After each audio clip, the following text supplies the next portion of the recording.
Сәлем балалар, қалдарың қалай?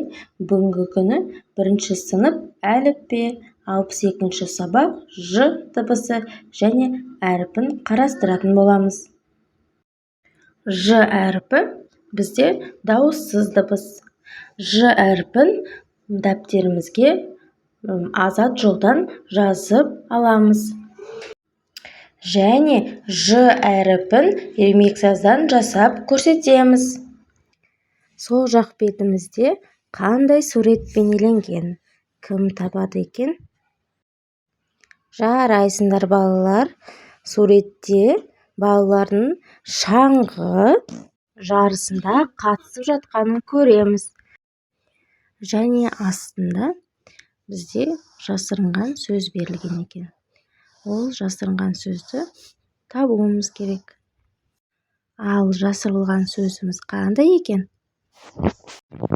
Кәне ойланып көріңдер. Бұл жерде жасырылған сөз жарыс екен. Келесі тапсырмамыз берілген сөздерді буынға бөліп оқимыз. Және де кім озады деген мәтін берілген.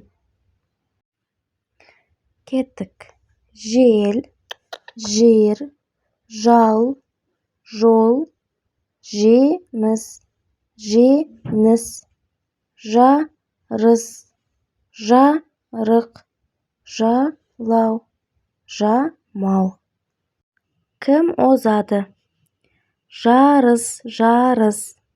Оқушылар арасында шаңғы жарысы басталды. Біздің сыныбымыздан Ораз бен Ажар қатысты. Жарыста Ораз озар мекен, Ажар озар мекен. Балалар, берілген мәтінді тағы қайталап оқып шығамыз. Келесі тапсырма. Бізге қарама-қарсы сөздер берілген. Және соңғы сөзді табу қажет.